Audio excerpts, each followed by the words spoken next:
What's going on, guys? First of all, happy Halloween. Yeah, this is gonna be the boring part where I say some responsible shit. If you're going out and partying, that's awesome. But please, if you're drinking, don't drive home. Get a cab, get an Uber, have a DD. For those of you that don't drink, if you're going out on parties, please be a DD because you are probably the most important person tonight. But other than that, I hope you guys have a happy Halloween. It is a Sunday night, so for those of you that have classes, don't be too hungover, unless, of course, some people that watch my videos are in high school, so don't be hungover at all if you're in high school. But to the people who are of age to drink, do it responsibly, all right? I work tonight, so unfortunately I won't be able to go out and party or anything because I'm such a partier. You guys know me, I'm a rager. But no, we're going to talk about the Steelers game real quick. And I already know what the title of this video is going to be. And when I know what the title of the video is going to be, that means that's a pretty good sign of things. Most of the time I sit here after talking about things, I'm like, okay, what am I going to title this video?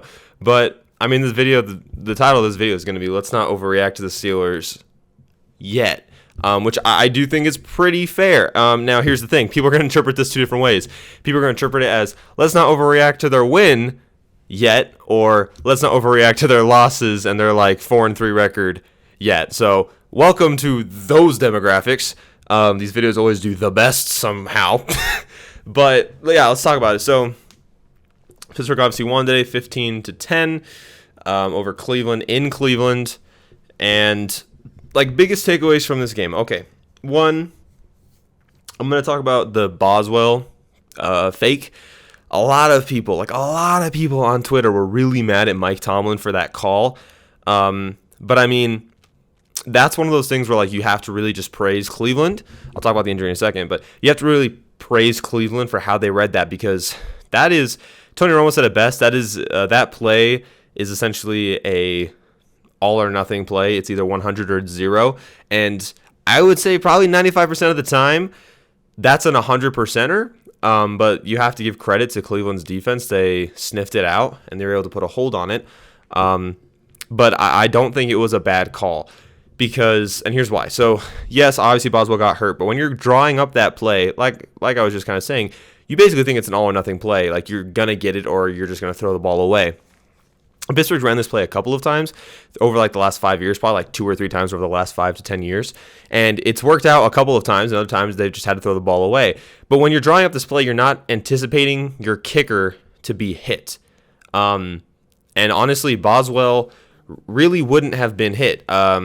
He was already by the sideline. He did the smart thing of basically just trying to get a ball up there in the end zone for someone to go grab. And he got shoved. And I think Gene Steratore put out a tweet, obviously the head of officiating for the NFL.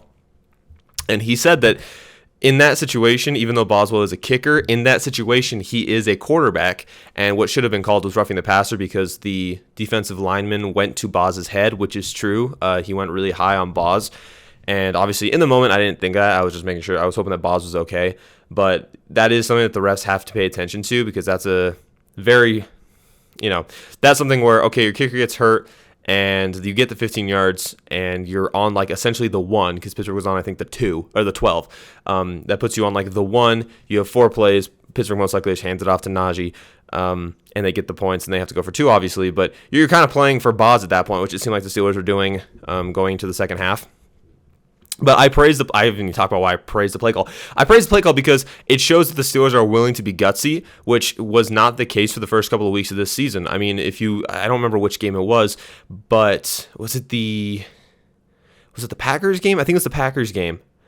I think it was the Packers and the Bengals games, but we were down by a score or 2 scores, and we were at midfield a couple of times, and we just punted. And it was the fourth quarter. We were losing. Our defense wasn't doing a great job stopping the offenses that we were playing at that time. And we just punted. And it was 4th and 1, too. It wasn't 4th and 10, 4th and 13, something like that. It was 4th and 1, 4th and 2. And we just punted the ball. And it felt like giving up. And so I like the fact that, Boswell he has the 3rd highest kick percentage rate in the history of the NFL. Like he's made that's how high his percentage is. He's third all time. So yeah, when you're on the 23-yard line, it's basically a free 3 points. But in a division game, and also a really important game because not only can this help you get up in the division rankings, but also in the AFC rankings, it's a really, really important moment. And so, if you get that play, that's the thing. If Boz throws the touchdown and doesn't get hurt, then Mike Tomlin is praised. There's so much momentum, even more momentum heading into halftime. And the Steelers probably pull away, and everyone's talking about how amazing and ballsy Mike Tomlin is. But now the narrative is completely different. And now if Pittsburgh had lost, that would have been an even worse narrative for Mike Tomlin. But it's just one of those situations where it's like it's all or nothing. And I do like that Pittsburgh's willing to do the all. Another thing that's kind of like I like the Pittsburgh willing to do the all was the 2-point conversions, not going for them because it was kind of we knew I don't want people to be too hard on Presley Harvin because they showed a stat he didn't kick ever in college or pros, obviously for pros, but he never kicked in college. They drafted him to be a punter, and he has been a good punter. So obviously we saw on the kickoff, you can't be giving him that much crap. He didn't go into this game prepping to be a kicker. Now, if I'm Pittsburgh, I'm definitely like, hey, Boz, if you're hurt this week, we'll probably sign a kicker off free agency. But like, hey, Boz, we want to work with Presley to see like if you can teach him how to kick, because then we don't have to worry about signing someone off of for like a couple of weeks because you're hurt. I don't know if Boz will play next week. It was a concussion. He's in the concussion protocol, but I have a feeling he probably will play.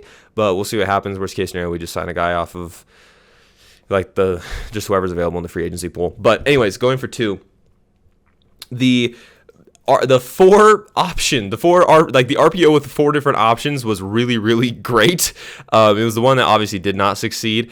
But the thing that I liked, kind of tying it back to the fake field goal, is the aggressiveness. Like Ben, people have been giving Ben, myself included. I don't have any information about that. Huh? What?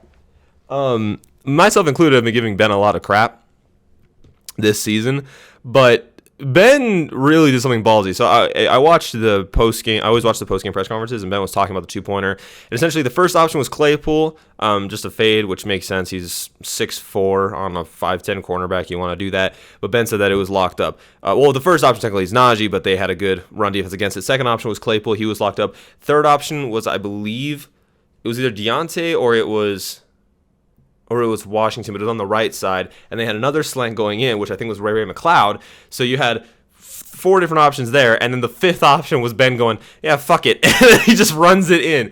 So I think Ben talked about it in the press conference. He's like, I almost just threw it up as like a suicide play, but Ben kind of realized, hey, that might not be the best like case scenario here, and he took the ball himself, and he got it. Obviously, the holding penalty undid it, but you know what? I like that Ben. Yeah, Ben's getting old. Yeah, Ben is not the mobile. I mean, he's not the mobile quarterback he used to be. But seeing him do that that not only, I'm sure that encourages the team too. Like, hey, if he's willing to put his body on the line, why aren't you? Like, he's 37, 38, and you're a 21-year-old rookie. Like, you can put your body on the line. Staying with the rookies real quick, we have 4 rookies starting on offense this week and for the past, I think, 3 weeks. Obviously Najee, Pat Freiermuth, Dan Moore, and Kendrick Green. And 2 of them are on the offensive line. And that is, I haven't even talked about the run game yet. So if you didn't hear this, Tony Romo and Jim Nantz said it a million times. The Cleveland Browns are the 2nd-ranked run defense in the league right now. And yes, Cleveland did have some players out in the secondary with Denzel Ward, and they obviously had some injuries, like John Johnson went out, and there was a couple other players that went out throughout the game. But Myles Garrett was in the entire time, and so are Jadeveon Clowney. And those are 2. Jadeveon Clowney gets a lot of crap, but Jadeveon Clowney is a great run stopper. And Pittsburgh was able to run for 91 yards on this team. After about week 3, I thought, I legit was having, even actually week 4, because we were 1-3, I was having thoughts like Pittsburgh's probably going to win like 6 games this year because of how bad the offensive line is. There are 4 rookies on the offense, 2 of which are on the offensive line. I know I already said this, but we also have a first-time starter in Chukwu Okafor, and so like it's a young team and an inexperienced team. We're going from total veterans: Alejandro Villanueva, David DeCastro, Marquise Pouncey, Zach Banner, obviously we haven't had. That's 4 of the 5 guys on the offensive line right there. So it's a young team. They're going to need time to mesh, and I think the bye week really did them a lot, not just rest-wise, but kind of just getting together and, adjusting to the speed of the game. And honestly, man, if Pittsburgh wants to like make a push for the playoffs, the offensive line is going to be the X factor. They're the heart and soul of this team. Ben said that, and I agree. But, I mean, it is very encouraging for the fact that Najee can run for 91 yards on the second-best run defense in the league when in Week 2 against who do we play Week 2? I know this. We played the Bills in Week 1, the Raiders. When we played the Raiders in Week 2, we could barely run for 40 yards, who are, I think, like the 15th ranked run defense in the league. And then Week 3 against the Packers, I think we ran for like 49. So it's very encouraging to see the last 2 games that we've played, we've been able to run the ball. We also had a very successful running game against Denver, I know Denver's been kind of falling off, but they have a good defense. So that is a very encouraging sign. Pat Freiermuth, I love watching him play. He looks like a more athletic version of Heath Miller because he can block, but he also has he kind of has the catching ability of a wide receiver. If you watch him in the preseason, he has great hands, and he was talking about his footwork, I guess, in camps. God, there's a party going on. There's like 3 frat houses next to me, and they're just blasting music, so I'm sorry if you guys can hear that. But no, he was talking in a press conference about how in camps, like one of his biggest issues was getting both of his feet down because he's used to college where you have to get one down. And so he said since camp that he's been working on that, and obviously it paid off because he did a great job getting both of those in. But also like the concentration for a tight end who had it was either linebacker or it was a nickel cornerback lined up against him, and he basically ripped the ball away from the cornerback because the cornerback had his hand in between both of Pat's hands with the ball. And so Pat just kind of like picked it up and while also getting both feet down. So Pat Freiermuth, I think you're doing. I love if you're a fantasy manager and you don't have like a really really good like one of the top 5 guys like a Kelsey, a Gronk, a Waller, an Andrews, a Hawkinson, a Kittle, something like those guys. I would go get Pat Freiermuth because he's gonna be. I know Zach Gentry got a lot of targets this week, but that's just because Ebron was out. But with the loss of Juju, Ben's going to be relying on his tight ends a little bit more too, which is a great thing, honestly, for Pat Freiermuth. I like that because that's going to help his development. I was a little worried when we drafted Freiermuth because I was like, we're not going to throw. Historically, we never really threw to the tight end unless it was a last-minute option. Like Heath Miller was a good tight end, but we really used him in the run game as a blocker. But now we can develop Pat, who's already a good run blocker. We can develop him as an even better version of himself. And I really, really like that. I think that's going to be great for the team for the next 5 years. Defensively, we stopped Nick Chubb. I think that was huge, obviously. The Steelers obviously never come out and say this, but I think that they would much rather be beat by Baker Mayfield than be beat by Nick Chubb because Nick Chubb is a top 5 running back in the league. Baker Mayfield is, he's a mediocre, like middle of the pack quarterback. He's not like within the top elite guys. And they played that football today. They tried to let Baker beat them. Now, it was kind of frustrating because there were a couple times where like TJ was running man defense, and I was like, why are we doing this? This is something we should never have. TJ should always be rushing the quarterback, and that's it. Maybe quarterback spying, but that is ever it. But, I mean, defensively, Joe Schobert has been a great acquisition. I was a little nervous about that, but honestly, Devin Bush has not been playing as good as we hoped he would. I think that we do have to give him some time because he did have the injury last year, so I think he's still kind of slowly coming back from that. But yeah, Schobert has been really, really nice fill-in for that. I think Bush might have also been benched halfway through the game because we were seeing a lot of Spillane as well. So those two had a really, really good game, but Schobert made the kind of game-altering play of the fumble. I know Pittsburgh wasn't able to do anything with that offensively afterwards, but still, they were driving, they had momentum, so it was really helpful to have that happen. So there was that. I can't really talk much about the defense because Minka had a pretty good couple of plays. Minka has been under a little bit of scrutiny this season just because he hasn't like done anything flashy. He doesn't have a lot of interceptions. He doesn't have any interceptions. He's been kind of getting his ankles broken, stuff like that on like run defenses. But Minka's not a tackling safety. He's a coverage safety. He's a ball hawk safety. So when he's not getting interceptions and pass deflections, then people are going to say he's bad. This is like the one time I kind of have an issue with PFF is PFF doesn't grade players on their archetype. They grade them as a whole. So if you're not getting interceptions, they're going to rank you wholly. They're going to rank you as a dog shit player, which is why Minka's like one of the bottom safeties right now for PFF. But this game, was it the final drive? Cleveland had the ball, but they threw it to Landry and Cam Sutton. We were running a man. It was a cover one man because Minka was the only safety who dropped back and everyone else was covering on players. And Jarvis Landry shook Cam Sutton, and Minka read it that was probably going to happen. And Minka came down, deflected the ball out of Jarvis. Yeah, that was the 4th and 12. And he deflected the ball out of Jarvis Landry's hands. And that's not going to go on the stat sheet. It might go up as like a pass deflection, but it doesn't go on the stat sheet. It's not going to go on the highlight reel, but that's a really, really important play that Minka made. So I give him credit for that. TJ Watt, he's the best edge rusher in the league right now. Cam Hayward is unfair just because he doesn't get the respect he deserves. Stephon Tuitt is slowly there's a possibility he plays the second half of the season, which if that's the case, losing Tyson Alulu was huge for Pittsburgh, especially in the run game. But seeing how they were able to defend the run today, if we do get Stephon Tuitt back for the second half of the season, that's going to be an absolute game changer. Alex Highsmith had a great game. Obviously, Melvin Ingram didn't play, just basically amid the... damn, bro, really? Y'all have school tomorrow. It's a frat. They don't care. But I know Melvin Ingram didn't play, obviously, because of the trade rumors that he wants to be shipped. No other real standouts. The defense just kind of did their part today. They didn't do anything flashy except for the fumble.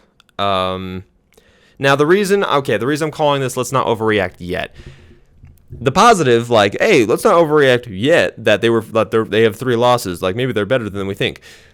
Pittsburgh's 3 losses have come to the current AFC West leader, and I think the AFC leader in the Raiders, the AFC North division leaders, I believe, still currently, even though they lost today, in the Cincinnati Bengals, and the NFC, just period, NFC leader in the Green Bay Packers. At the time, I did think the Raiders' loss was really, really bad for Pittsburgh. Same with the Bengals, because those are 2 teams you're they're historically garbage, so we should have won those games. But, I mean, those 2 teams are looking like they're going to be in the playoffs this year, so you have to give Pittsburgh credit for that. I mean, in the Raiders game, too, it was a 1-play. That's a 1 or 2-play game where Pittsburgh could have won that game easily. Cincinnati kind of handled Pittsburgh pretty well, and same with Green Bay. But Pittsburgh's 3 losses are against 3 really good teams.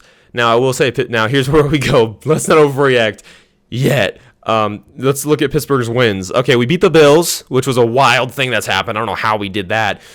Which is a great team. That's one of the top teams in the AFC, obviously. And then we beat the Broncos, who are a good defense, but not a really great offense. So there is that. We beat the Seahawks, who didn't have Russell Westbrook. They didn't have Russell Wilson, and they don't have a very great defense. And that also took us overtime to win that game. So there's that. And then we beat a Cleveland team that was lacking in the secondary a little bit due to injuries. And a slightly hobbled wide receiver group, as well as a slightly hobbled Baker Mayfield just because of the shoulder injury. So that's where we're kind of going with that. The next couple of weeks, I think it's Chicago and then Detroit. I could be wrong. Let me double check real quick. But if that's the case, I think Pittsburgh cannot just look past these next 2 weeks, because those are 2 games that could definitely be trap games. I mean, we saw the Bengals kind of fall into a trap game this week. So, yeah, Bears, Steelers, and then Chargers, Ravens, Vikings, Titans, Chiefs, Browns, Ravens. Wow. 1, 2, 3, 4. Wow. Wait. What? 1, 2, 3, 4. Holy crap. Pittsburgh's played 2 division games. We have 4 division games left for the second half of the season. That is wild. Yeah, trap games, definitely the Bears. A mobile quarterback is not always the greatest thing for Pittsburgh, even though Pittsburgh's a 6.5-point favorite. What? Why? The Lions is the biggest trap game ever, especially because it's in Pittsburgh. The Chargers are a good team. We obviously have the same record as them right now. The Bengals, it's in Cincinnati, so anything can happen there. Ravens, Steelers, that's going to be an interesting game just because it's in Pittsburgh, and we'll see what the Ravens have going for them at that point. The Vikings, I think, are a very underrated team right now.